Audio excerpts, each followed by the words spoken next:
You can absolutely copyright a book that was written with AI if you follow the steps that I am going to tell you in this video. However, there is a lot of confusion regarding copyright and AI and whether you can copyright an AI book or an AI art image. And so I'm going to be breaking down what seems to be the case currently in US copyright law.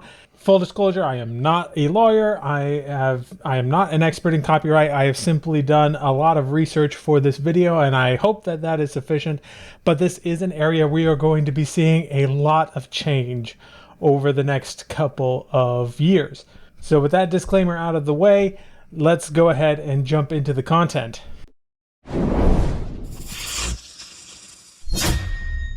So a lot of people ask, can you copyright a book if it was written with AI?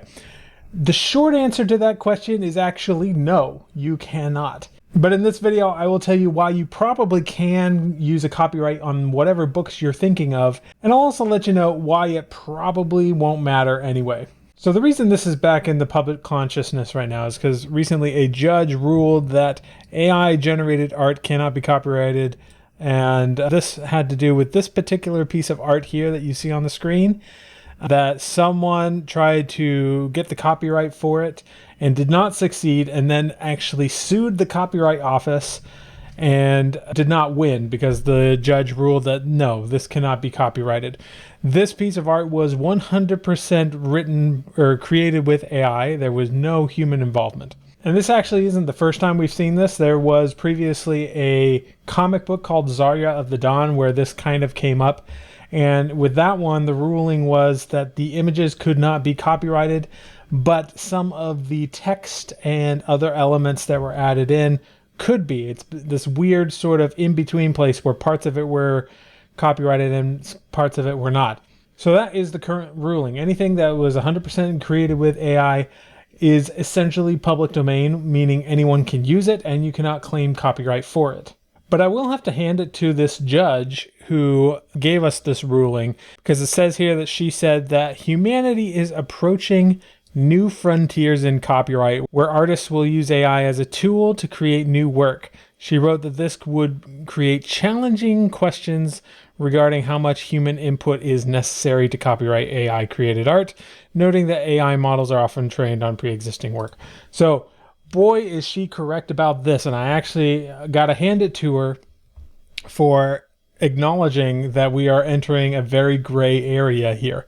Because the question then becomes, if there's a tool that can do all the work for you, then yes, that isn't human. It isn't created by a human. But at what point do we define human guidance? Because when I'm creating an art piece with AI, I do it through a prompt. And that art piece would not exist without that prompt, without me feeding it something. And so people might say, yeah, but it's still doing all of the actual work. Okay. But what about something like Photoshop, which makes the art process extremely easy and has been using AI elements for years? And now they've just added new generative AI elements. But for instance, being able to erase the background in an image has been doable in Photoshop. And that's an AI tool that just makes the process so much easier. And in this particular case, Judge Howell wrote that the work in question was absent any guiding human hand. But guiding human hand can mean anything. And this is why this is such a gray area. Guided by a human hand could really mean anything. And it's interesting because any of the art that I generate or the writing that I generate would not exist without my input and my guidance in the prompting. But so far with copyright, that doesn't seem to make a difference. So when is it enough human input? Currently, with our current laws, prompting doesn't seem to be enough human input. And so finding where that line is going to be a tricky thing going forward. But I think most of you who have used AI tools will agree there is actually a lot of guidance that goes into it. Now, admittedly, when it comes to copyright, AI art is a little more clean cut. It's much easier to say, yes, this piece of art right here was entirely generated with AI. I haven't modified it in any way, and therefore this is an AI image and this is not something that I personally created, even if I prompted it. AI writing is more difficult because usually when I'm using AI to write, even if I write an entire chapter with the AI, it's going off of my prompts, all my brainstorming, my outlining, all of the stuff that I fed into it is coming from me. And then there's a lot of stitching together different pieces and editing them. And the finished work, every other sentence might be AI generated, but then the rest is also me. It's a lot less clear cut on what would qualify as AI generated or not.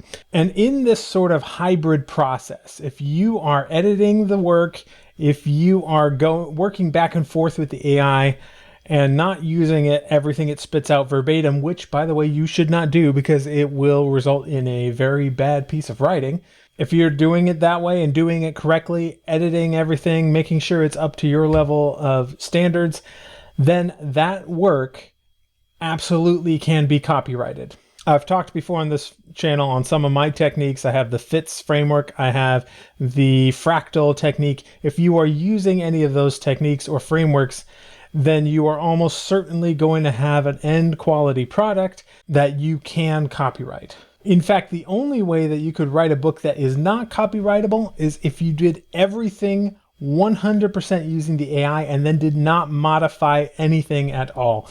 And like I said, that would be a pretty crappy book, for now, at least. And I've actually seen a lot of discussion lately about AI and copyright, and the fact that we might be entering into a post-copyright world. What I mean by that is copyright is kind of an outdated thing. It is a law that primarily benefits large corporations like, say, Disney, who get to keep all of their intellectual property. It does very little good for the individual creator, other than just preventing these large corporations from taking our work without our permission and using it for whatever they want to do. But even in those cases, like say Disney took my work and decided to make a movie out of it and didn't need my permission, this actually happens already. I even have a friend whose work was essentially taken, all of the names were changed, enough about the story was changed to make it original, quote unquote, and then that work was actually made into a TV show. All these corporations, or anyone else for that matter, has to do is just change enough to be able to copyright it themselves. And with AI, that's going to be much, much easier to do. So copyright doesn't really protect small creators that much.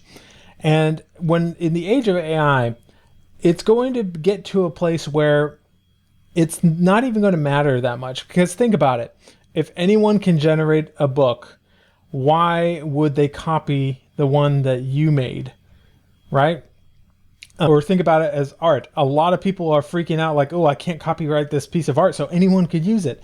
But why would they when they can just go to Midjourney and generate their own piece of artwork and it would be completely original? These are some of the questions that people are asking in this potential post-copyright world.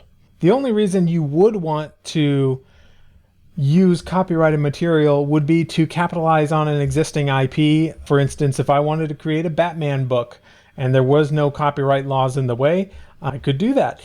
But obviously copyright prevents me from just publishing my own Batman book. And so it's only in cases like that where copyright really is needed. Plus, and this is just my own personal opinion, I feel like most of the good stuff, the good adaptations, the good artistic interpretations of a given IP actually don't happen until long after the author is dead and their work has entered the public domain. And honestly, I think it would be cool to see some of that happen sooner than later. Now, of course, we want to protect the rights of the individual creator, but as I said, individual creators don't get a whole lot of benefit from existing copyright. In fact, there's some reason to believe that opening up an IP for anyone to use might actually benefit the creator more than not. For instance, there have already been case studies where authors who have deliberately made their books free so that anyone could download them have actually seen increased sales of their books. Or And the same goes for pirating. Pirating is generally, I mean, it's obviously a bad thing. Don't pirate other people's books. Don't download pirated versions of people's books, but there is evidence to support the idea that when a book has been pirated and spread widely, often that actually leads to more sales of the book, paradoxically. So the point I'm trying to float around here is, why not experiment with a Creative Commons book or series or world that other people could play in? And maybe you have a Creative Commons license that requires attribution or something like that, so you can still get the attribution for coming up with the original idea. And this is actually an idea I am seriously considering for some of my work. But that is something that will admittedly come in a while from now, probably. But it is something I'm definitely considering because I actually think it might do my books more benefit than harm. But the really big problem with all of this copyright talk and AI is the fact that at some point AI is going to get so good, no one will be able to tell that you have used AI in any capacity. And this is why I find a lot of the current laws a little bit laughable, because they require the creator to be honest. And if the creator is not honest, which, sad to say, is going to be a lot of them, there isn't going to be a good way to tell whether they were being honest or not. There are some tells now, but give it 5 years, all of these tools will be so amazing, you won't be able to tell whether they were AI generated or not. And so this is one of those issues that the Copyright Office is going to have to learn to deal with, because there isn't a good solution right now, and I don't think there will be. Ultimately, if you're asking me what I predict for the future, I believe that prompting is going to eventually be considered enough human authorship to grant the copyright for that particular image or text, and that it really isn't that different than using Photoshop or a ghostwriter in a work-for-hire situation.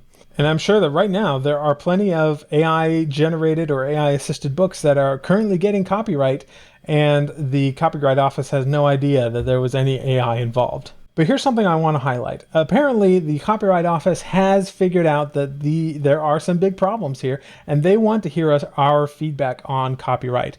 And so they have actually opened things up for actual comments that we, the people, can enter in up until October 18th. And so I highly encourage everyone watching this to go ahead and leave a comment, tell them your thoughts. You can reference this video if it helps you with any of your thinking, and let them know, because you can guarantee that all of the AI haters out there will be sending in their thoughts, and I want to make sure that the AI positive side of things is well represented. So please go and leave a submission here with the Copyright Office, even if you don't live in the United States. This is going to set a precedent for a lot of other countries, and so we need to make sure that the Copyright Office is hearing our opinions and understanding the complexities behind AI generation. You'll find a link to this below. Thank you for watching. I'll see you in the next video.